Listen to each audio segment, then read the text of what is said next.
પી વિભાગના તત્વોમાં આજે આપણે વાત કરીશું સમૂહ 15 માં રહેલા ફોસ્ફરસના ઓક્સો એસિડ સંયોજનો વિશે। સૌપ્રથમ આપણે વ્યાખ્યાની વાત કરીએ તો 11મા ધોરણમાં ઓક્સો એસિડ વ્યાખ્યાનો આપણે અભ્યાસ કરી ચૂક્યા છીએ। તો એનું પુનરાવર્તન આપણે કરીએ। જેમ અહીંયા નોંધેલી છે વ્યાખ્યા, ઓક્સો એસિડ એટલે એવા સંયોજનો કે જેમાં જે પરમાણુ પર એસિડિક પ્રોટોન વાળો હાઇડ્રોક્સિલ સમૂહ હોય તે જ પરમાણુ સાથે ઓક્સો સમૂહ પણ જોડાયેલો હોય। ટૂંકમાં એ સ્પષ્ટ કરી લઈએ કે જે પરમાણુ પર હાઇડ્રોક્સિલ સમૂહ જોડાયેલો હોય તે જ પરમાણુ પર ઓક્સો સમૂહ પણ જોડાયેલો હોય। હું ઉદાહરણથી તમને સમજાવું તો ખૂબ સરળતાથી ખ્યાલ આવશે। આ એક સંયોજન છે। શું આ ઓક્સો એસિડ છે? જો એ કેવું હશે તો બે વસ્તુ ધ્યાનમાં રાખજો કે જે પરમાણુ સાથે હાઇડ્રોક્સિલ સમૂહ જોડાયેલો છે તેની જ સાથે ઓક્સો સમૂહ જોડાયેલો છે। એટલે ફોસ્ફરસ જોડે OH પણ જોડાયેલો છે અને ઓક્સિજન પણ જોડાયેલો છે। એ બંને જોડાયેલા છે માટે આપણે શું કહી શકીએ કે હા, તે ઓક્સો એસિડ સંયોજન છે। આવો ફોસ્ફરસના ઓક્સો એસિડ ક્રમાનુસાર અભ્યાસ શરૂ કરીએ। મિત્રો, આ બધા જ ઓક્સો એસિડ 1 માર્કના MCQ બોર્ડ પરીક્ષા અને સ્પર્ધાત્મક પરીક્ષા ગુજકેટ કે એવી કોઈ પરીક્ષાઓ માટે ખૂબ ઉપયોગી થઈ પડશે। સૌપ્રથમ છે H3PO2 જેનું નામ છે હાઇપોફોસ્ફરસ એસિડ અથવા ફોસ્ફોનિક એસિડ, જેમાં ફોસ્ફરસ પરમાણુનો ઓક્સિડેશન આંક છે +1। તેને જો બનાવવો હોય તો સફેદ P4 તમે અહીંયા લખી શકો છો, મેં ટૂંકમાં લખ્યું છે સફેદ ફોસ્ફરસ ને આલ્કલી સાથે પ્રક્રિયા કરાવતા આપણને ફોસ્ફોનિક એસિડ મળે છે। અહીંયા બેઝિકતા આપણે પછી લખીશું, એ પહેલા બંધારણ પર ધ્યાન કેન્દ્રિત કરીએ। હવે હું તમને શીખવાડું કે બેઝિકતા કેવી રીતે શોધી શકાય। તો આપણે એટલું જ ધ્યાનમાં રાખીશું કે કેટલા હાઇડ્રોજનના પરમાણુ સીધા ઓક્સિજન પરમાણુ સાથે જોડાયેલા છે અથવા ઓક્સિજન પરમાણુ સાથે કેટલા હાઇડ્રોજન પરમાણુ જોડાયેલા છે અથવા કેટલા OH સમૂહ છે। એકદમ ટૂંકમાં કહી દો તો કેટલા OH સમૂહ છે, બસ એટલી જ એની બેઝિકતા। દાખલા તરીકે અહીંયા OH સમૂહ એક જ છે તો તમે એવું કહેશો કે સાહેબ આની જે બેઝિકતા છે એ માત્ર ને માત્ર થશે 1। એવી જ રીતે બરાબર બાજુમાં આપણે H3PO3 એટલે અહીંયા એક ઓક્સિજન પરમાણુમાં વધારો કર્યો અને ફોસ્ફરસ પરમાણુનું ઓક્સિડેશન આંક આવે છે +3। જે 11મા ધોરણમાં રેડોક્સના એકમમાં આપ શીખી જ ગયા છો। કોઈ મુશ્કેલી હોય ઓક્સિડેશન આંક શોધવામાં તો ચોક્કસથી સંપર્ક કરશો। ઓર્થો ફોસ્ફરસ એસિડ એનું નામ છે ફોસ્ફરસ એસિડ। એને જો બનાવવો હોય તો P2O3 ની પાણી સાથેની પ્રક્રિયાથી બનાવી શકાય છે। હવે અહીંયા એક બંધારણ પર મેં એનું દોરેલું છે, H3 થઈ ગયા, O પણ 3 થઈ ગયા, એક ફોસ્ફરસ થઈ ગયો। હવે અહીંયા શું ધ્યાન રાખીશું, બેઝિકતા જોવી છે તો બસ સરળ રસ્તો, કેટલા OH છે સમૂહ સાહેબ 2, તો બેઝિકતા કેટલી 2। હવે આ બંને બંધારણને ધ્યાનમાં રાખીએ। અહીંયા કઈ પરિસ્થિતિ હતી કે ઓક્સિજન માત્ર 2 જ, અહીંયા 3, એટલે અહીંયા જે H હતો એના સ્થાને અહીંયા શું લખી દીધું આપણે OH। હવે એવી જ આપણે બાજુમાં આવીએ ઓક્સો એસિડ પર H3PO4 તેમાં ફોસ્ફરસનો ઓક્સિડેશન આંક થઈ જશે +5, જેનું નામ છે ઓર્થોફોસ્ફોરિક એસિડ અથવા ફોસ્ફોરિક એસિડ। આને બનાવવું છે તો પ્રક્રિયા P4O10 ની પાણી સાથેથી બની શકે છે। અને હવે એનું બંધારણીય સૂત્ર જો દોરવું છે તો એ ખૂબ જ સરળ છે। અહીંયા ઓક્સિજન 4 થઈ ગયા, એક તો આપણે ઓક્સો સમૂહમાં જોઈશે એટલે વધ્યા 3 હાઇડ્રોજન અને 3 ઓક્સિજન, એટલે ત્રણેય વખત આપણે શું લખી દીધા OH સમૂહ। તો એ રીતે આ બંને એક સમાન થઈ ગયા। હા, તમે એવું પણ લખી શકો છો કે ભાઈ અહીંયા ફોસ્ફરસ ઓક્સિજનનો 1 બંધ, ફોસ્ફરસ OH ના 3 બંધ વગેરે, પણ એની જરૂરિયાત નથી તો સૂત્ર ઉપરથી આપણે કહી શકીએ। હવે મને બેઝિકતા તમારે લખાવવાની છે, બોલો કેટલી બેઝિકતા થશે સાહેબ? OH સમૂહ છે કેટલા, પણ કેટલા સાહેબ? 3 બેઝિકતા। પાયરોફોસ્ફરસ એસિડ H4P2O5 આ વખતે ફોસ્ફરસ 2 થઈ ગયા અને ઓક્સિડેશન આંક એનો બને છે +3। આ સંયોજન બનાવવું હોય તો PCl3 ની H3PO3 એટલે ફોસ્ફરસ એસિડ સાથેની પ્રક્રિયાથી બનાવી શકાય। અહીંયા બંધારણ આપ જોઈ રહ્યા છો, ખાસ ધ્યાન રાખજો POP શું ધ્યાન રાખશો? પીઓપી, પીઓપી, હે ને? હવે એ જ ફોસ્ફરસ પરમાણુ પર આપણે શું જોઈએ ભાઈ? સાહેબ ઓક્સો સમૂહ જોઈએ અને બીજું શું જોડાયેલું જોઈએ? હાઇડ્રોક્સિલ સમૂહ જોડાયેલો જોઈએ. પણ અહીંયા હાઇડ્રોજન 4 છે એટલે બે પૂર્ણ થયા તો એક પીએચ બંધ આવશે બંનેમાં, એટલે બે પીએચ બંધ થઈ ગયા. તો આ રીતેનું સૂત્ર તમે દોરી શકો છો. હવે આની બેઝિકતા કેટલી? સાહેબ OH સમૂહ હોય એટલે OH સમૂહ કેટલા છે? સાહેબ 2. તો બેઝિકતા કેટલી? 2 થશે. H4P2O6 જેમાં ફોસ્ફરસનો ઓક્સિડેશન આંક +4 થઈ જાય છે અને એનું નામ છે હાઇપોફોસ્ફોરિક એસિડ. કેવી રીતે બનાવીશું? લાલ P4 અથવા મેં લખ્યું છે લાલ ફોસ્ફરસ, તો લાલ ફોસ્ફરસને આલ્કલી સાથે પ્રક્રિયા કરાવતા આપણને હાઇપોફોસ્ફોરિક એસિડ મળશે. એનું અહીંયા બંધારણીય સૂત્ર મેં દોરેલું છે કે ફોસ્ફરસ એકબીજા સાથે જોડાયેલા છે એટલે બે ફોસ્ફરસ પૂર્ણ થયા. ઓક્સિજન 6 છે એટલે ઓક્સોમાં તો આપણને જોઈશે જ, તો 6 માંથી હવે ઓક્સિજન વધ્યા માત્ર 4, હાઇડ્રોજન છે 4, તો એ 4 ભેગા થઈને બનાવશે 4 OH સમૂહ. હવે બંધારણ કેવી રીતે દોરવાનું છે? 1 થી 2 વખત તમે વિડિયોને જોઈ લેશો અને પ્રેક્ટિસ જાતે કરી લેશો એટલે આવડી જશે કોઈ પણ બંધારણ દોરતા. બની શકે પરીક્ષામાં બંધારણ દોરવાના પણ પૂછાઈ શકે. હવે OH સમૂહ કેટલા છે મિત્રો? 4. તો એના આધારે શું નક્કી કરીશું? બેઝિકતા. તો બોલો હવે બેઝિકતા કેટલી છે? 4. એનાથી આગળ જઈએ. પાયરોફોસ્ફોરિક એસિડ આ બનાવવો હોય તો H3PO4 ને એટલે ફોસ્ફોરિક એસિડ ને ગરમ કરવાથી જ બની શકે છે અને આ રહ્યું તેનું બંધારણીય સૂત્ર. અહીંયા આપણે યાદ રાખીશું POP. શું યાદ રાખીશું? POP, right? ત્યાં પણ તમે જુઓ પાયરો શબ્દ છે એમાં છે POP, અહીંયા પણ પાયરો શબ્દ આવ્યો POP. હવે આ બંનેની વાત કરીએ તો ઓક્સિજન અહીંયા 7 અને ઓક્સિજન અહીંયા 5. એના ઓક્સિડેશન આંકની વાત કરું તો એ બનશે +5. તો આપણે અહીંયા જોઈ રહ્યા છો POP, તો એમાં બે ફોસ્ફરસ આવી ગયા. હવે બે ઓક્સો સમૂહ તો ઉમેરવા જ પડે એટલે દ્વિબંધમાં ઓક્સિજન ગયા. કેટલા ઓક્સિજન છે? કુલ 7. હવે 7 છે એમાંથી બે અહીંયા આવ્યા અને એક અહીંયા આવ્યો, હે ને? POP માં એટલે 3 ઓક્સિજન પૂર્ણ થયા તો વધ્યા 4, હાઇડ્રોજન 4 ભેગા થઈને બનાવશે OH સમૂહ 1 2 3 4. સાહેબ હું બેઝિકતા કહું કે એને ભાઈ મને શું માનવું છે? 4 બેઝિકતા સાહેબ. બહુ સરસ ભાઈ, તમારો અવાજ મને અહીં સુધી સંભળાયો. સાયક્લોટ્રાઇમેટા ફોસ્ફોરિક એસિડ એટલે HPO3 3 વખત હોય. પરંતુ હું બહુ ટૂંકમાં તમને બંધારણ શીખવાડી દઉં, બરાબર ને? સૌપ્રથમ ઓક્સિજન લખી દેવાનું. ઓક્સિજન જોડે ફોસ્ફરસ, ફોસ્ફરસ જોડે ઓક્સિજન, ઓક્સિજન જોડે ફોસ્ફરસ, એની જોડે ઓક્સિજન, ઓક્સિજન જોડે ફોસ્ફરસ અને એની જોડે ઓક્સિજન.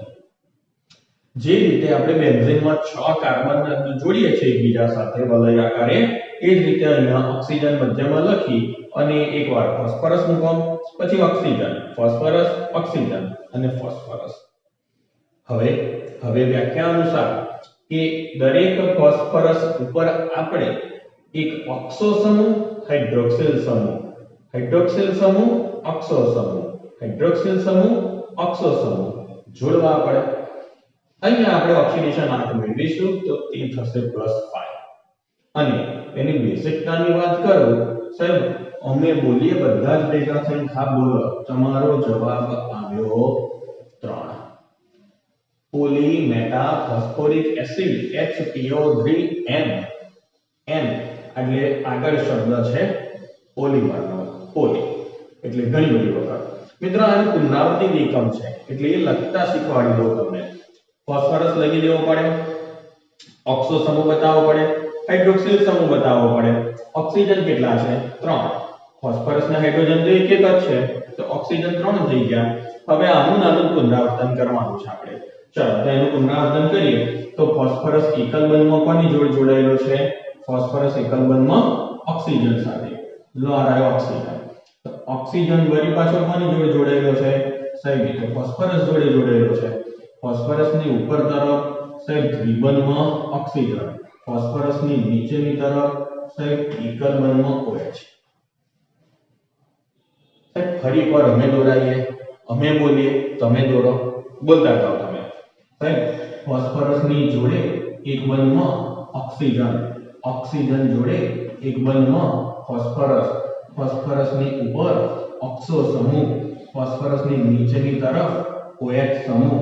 સાહેબ ફોસ્ફરસની જોડે ઓક્સિજન, ઓક્સિજનની જોડે સાહેબ બસ બકા બસ આવડી ગયું એટલે શું દૂર જ કરશો, અટકી જાઓ. પુનરાવર્તિત એકમ છે, હવે પુનરાવર્તન પામશે અને એને જો આપણે બનાવવો છે તો H3PO3 હે ને ફોસ્ફરસ એસિડને બેઆર્ડન સાથે બંધ નળીમાં ગરમ કરવામાં આવે તો પોલીમેટાફોસ્ફોરિક એસિડ ઉત્પન્ન થાય છે.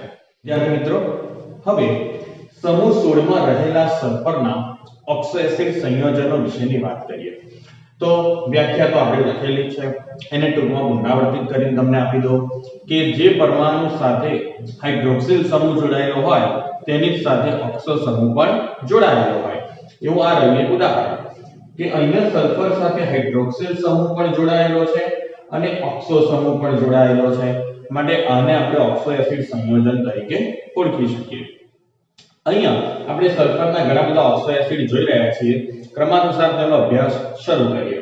સૌપ્રથમ છે H2SO3 જેનું નામ છે સલ્ફ્યુરસ એસિડ. હવે એમાં સલ્ફર પરમાણુનું ઓક્સિડેશન આંક આવે છે +4. અહીંયા એનું બંધારણીય સૂત્ર દોરેલું છે અને હવે તમારે બેઝિકતા કહેવાની છે. તરત જ તમે કહી શકશો સાહેબ હાઇડ્રોક્સિલ સમૂહની સંખ્યા જેટલી હોય એટલી જ બેઝિકતા હોય. તો અહીંયા હાઇડ્રોક્સિલ સમૂહની સંખ્યા કેટલી છે? કુલ 2. તો એની બેઝિકતા આપણાથી કેટલી લખાશે? અહીંયા 2 લખાશે. બીજા સંયોજનની વાત કરીએ H2SO3 થાયોસલ્ફ્યુરિક એસિડ. એમાં સૌપ્રથમ આપણે સલ્ફરના 2 પરમાણુ જોઈ રહ્યા છીએ. તો હું શરૂઆતમાં તમને એના બંધારણીય સૂત્ર પર લઈ જાઉં કે જ્યાં સલ્ફર દ્વિબંધમાં સલ્ફર સાથે જોડાય છે તેમજ ઓક્સો સમૂહ અને હાઇડ્રોક્સિલ સમૂહ સાથે જોડાય છે અને ત્યારબાદ એક ઓક્સિજન ને હાઇડ્રોજન વધે જે હાઇડ્રોક્સિલ સમૂહનું નિર્માણ કરે. મિત્રો અહીંયા આ જે સલ્ફર પ્રથમ છે ને એને હું S1 કહું છું અને આ જે સલ્ફર છે એને S2 કહી દઉં છું. એટલે અહીંયા બંને સલ્ફર પરમાણુના ઓક્સિડેશન આંક જુદા આવે છે. જેમ કે અહીંયા આપ જોઈ રહ્યા છો કે દ્વિબંધથી જોડાયેલો છે. આ પહેલો જે સલ્ફર છે S1 એનો ઓક્સિડેશન આંક -2. આ સલ્ફર એના બંધની સંખ્યા ગણી લઈએ 2 2 4 5 અને 6 +6. ઓક્સિડેશન આંક સામાન્ય પદ્ધતિથી કરશો તો પણ +6 જ આવશે કારણ કે -2 -2 -2 -2 ટોટલ -8. આ +1 એટલે +2. -8 માંથી +2 ગયા એટલે -6 બરાબરની સામેની બાજુ લઈ જઈએ +6. તો એ થશે. વાત કરું હું બેઝિકતાની, કેટલા OH સમૂહ છે? સાહેબ 2 OH સમૂહ છે અથવા ઓક્સિજન પરમાણુ સાથે સીધા જોડાયેલા હાઇડ્રોજનની સંખ્યા 2 માટે બેઝિકતા કહીએ તો એ પણ 2 જ આવશે. આગળ વાત કરીએ H2S2O4 જેમાં સલ્ફરનો ઓક્સિડેશન આંક આવશે +3. એનું નામ છે ડાયથાયોનસ એસિડ. એનું બંધારણીય સૂત્ર જોઈ લઈએ. સલ્ફર એકલ બંધમાં સલ્ફર સાથે તેમજ સામસામેની તરફ ઓક્સો સમૂહ અને સામસામેની તરફ હાઇડ્રોક્સિલ સમૂહ આપણે લખેલા છે. તમે ઉપર નીચે પણ તેને લખી શકો છો. બરાબર, આ તો સરળતા માટે લખેલું છે. હવે અહીંયા આપણે જો બેઝિકતાની વાત કરીએ તો નિયમ એ છે કે હાઇડ્રોક્સિલ સમૂહની સંખ્યા OH સમૂહ કેટલા છે? સાહેબ 2 વખત. તો બેઝિકતા કેટલી ગણાશે? 2. એને દ્વિબેઝિક એસિડ કહેવાય. આગળ વાત કરીશું H2S2O5 એટલે ડાયસલ્ફ્યુરસ એસિડ જેનું બીજું નામ છે પાયરોસલ્ફ્યુરસ એસિડ.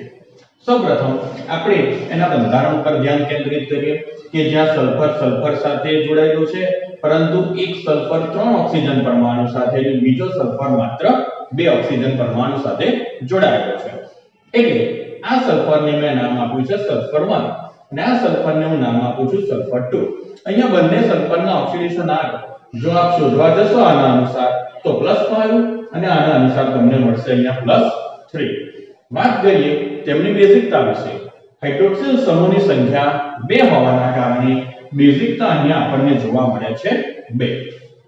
વાત કરીશું H2SO4 પરિચિત છીએ આપણે એનાથી ઓક્સિડેશન આંક સલ્ફરનો +6 નામ એનું સલ્ફ્યુરિક એસિડ અહીં એનું બંધારણીય સૂત્ર દોરેલું છે ઓક્સો સમૂહ ને હાઇડ્રોક્સિલ સમૂહ હાઇડ્રોક્સિલ સમૂહની સંખ્યા આપણને કેટલી જોવા મળી ત્યાં 2 માટે H2SO4 ની બેઝિકતા અથવા એને દ્વિબેઝિક એસિડ તરીકે પણ ઓળખવામાં આવે છે અહીંયા છે H2SO5 જ્યાં સલ્ફરનું ઓક્સિડેશન આંક +6 બની એનું નામ છે પેરોક્સી મોનોસલ્ફ્યુરિક એસિડ અન્યથા એને આપણે કહીએ છીએ કેરોઝ એસિડ હે ને અથવા પર મોનોસલ્ફ્યુરિક એસિડ અહીંયા આપણે એનું બંધારણીય સૂત્ર જોઈ રહ્યા છીએ કે ઓક્સિજન ઓક્સિજન સાથે જોડાયેલો છે માટે શબ્દ પર વપરાયેલો છે ઓક્સિડેશન આંક તો +6 થઈ ગયો અને જો બેઝિકતાની વાત કરીએ તો હાઇડ્રોક્સિલ સમૂહની સંખ્યાના આધારે તે મળશે 2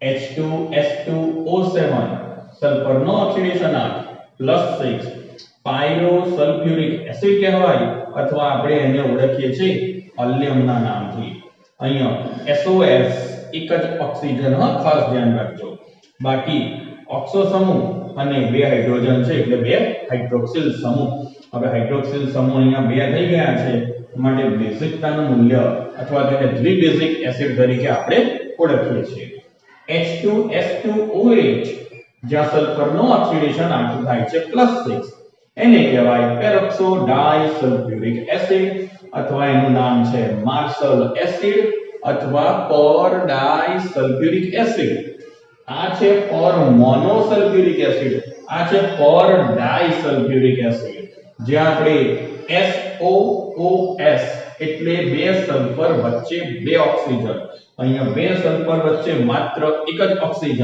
બાકી દ્વિબંધમાં ઓક્સિજન અને હાઇડ્રોક્સિલ સમૂહ જે હાઇડ્રોક્સિલ સમૂહની સંખ્યા ત્યાં 2 છે માટે આ સંયોજનની બેઝિકતા આપણે કહી દઈશું 2 વિદ્યાર્થી મિત્રો અહીંયા સલ્ફરના ઓક્સો એસિડની માહિતી પૂર્ણ થાય છે કોઈ પણ પ્રકારની મુશ્કેલી હોય તો ચોક્કસથી WhatsApp પર સંપર્ક કરજો